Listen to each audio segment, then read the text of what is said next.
Julian's Guide to Ruling the Zoo. Hello there, book-reading person. It is I, your king. That's right, King Julian. But you can call me... King Julian. Okay, settle down. Don't get so excited. I know it's quite an honor to be reading a book that I have been writing. Are you settled down now? Really? For sure? Okay, good. Now this book is all about how to rule the zoo like me. Of course, this is quite impossible for you because only I can be king, but who am I to take away your dreams? Oh yes, I am the king, that's who. This is really going to be a treat for you, you know. This book contains all my kingly secrets, but most importantly, it's about my favorite subject, me. M to the E, me. And who better to write this book? Because no one loves me as much as I love me. First, you need a kingdom. You can't be a proper king or queen, silly person, unless you have a kingdom to rule. See, the word king is right there in the word kingdom. That proves that a kingdom is super important. I suppose you could call your own room your kingdom, or queendom. Then you could rule over your stuffed animals, pets, little brothers or sisters. But it's not the same, really. Now, as king of the New York Zoo, I have quite a large kingdom. I often explore my kingdom on my many royal walkabouts. This place is full of so many fantastical things. Did you know, for example, that there is free gum under all the benches? Now I ask you this.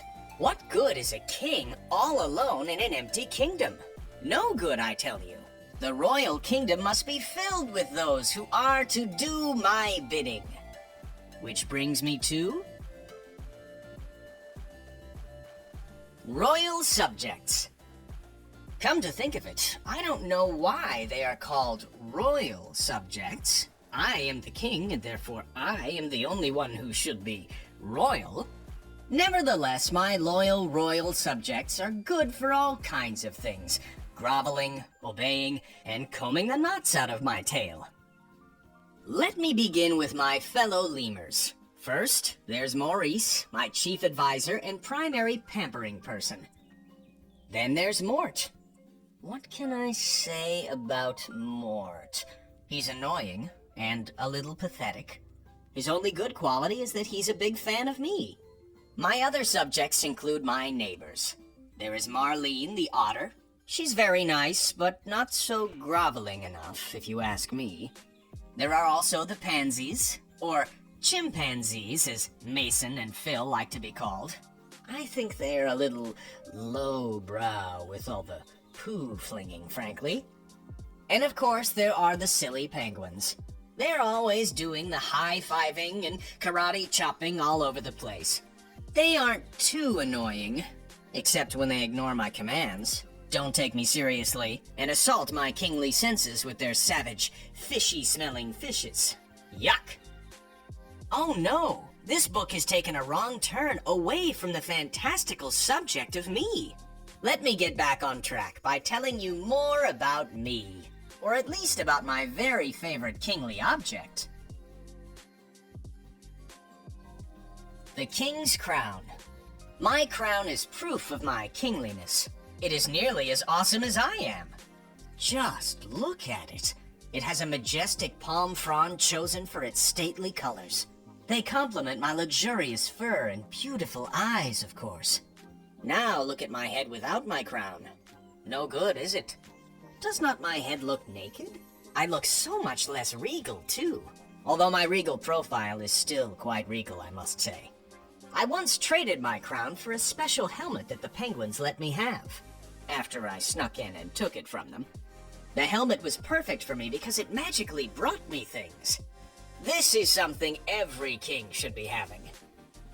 In the end, I decided to go back to my old crown, mainly because the silly penguins kablooied the helmet off my head. Besides, I have Maurice to bring me things. He even brought me my crown to cover my head's kablooied bald spot. Remember, every king needs a royal crown. Well, that and a royal throne. The royal throne. A king just has to have a throne, there for sitting on, and looking down upon people. You see, a good king knows how to make everyone else feel inferior. It's only proper. My throne is very special. It has been passed down from generation to generation. It was hand-carved from the wood of the largest baobab tree in all of Madagascar. And it has a built-in seat warmer, because my royal tushy gets freezy in the winter.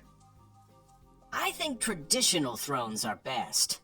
Once I had Maurice build a super comfy Pamper Time floaty throne. It was one of those things that sounded better on paper, let me tell you. I almost flew away, and I had to be rescued by... Mort!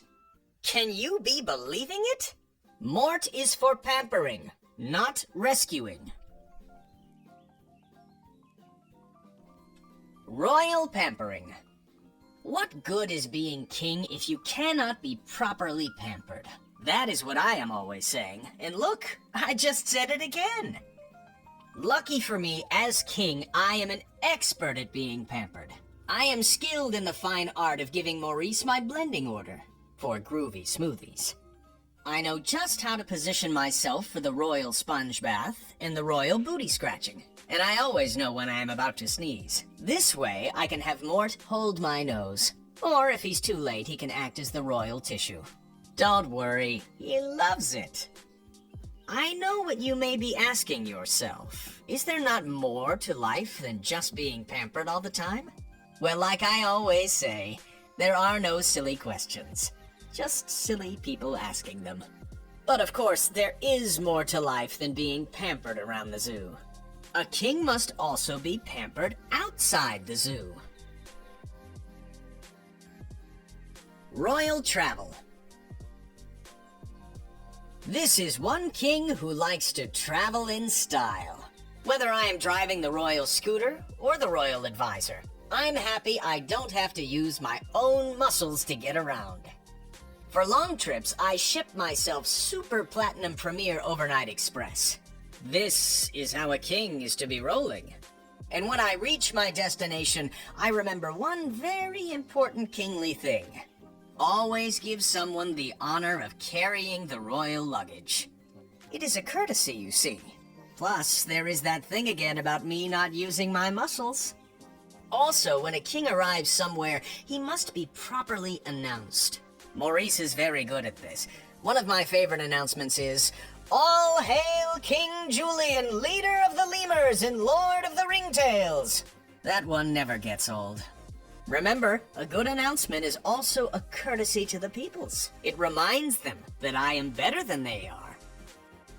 This is how a king should be ruling. King Julian Day. Nothing shows how important a king is than when that king, which again is me, has his very own holiday. King Julian Day is the most bestest day of the year. It is a day where everybody loads the gifts upon me and pretty much does whatever I say. It's 8 kinds of fun. Then, at the end of the day, all my subjects throw a party just for me. A miesta, if you will.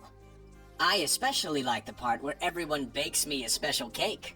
Because what is a party without a cake?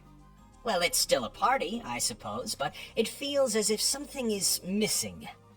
Something cakey. Don't forget the sharing of the sweets from the piñata's hiney. After all, I am a generous king. Happy Me Day!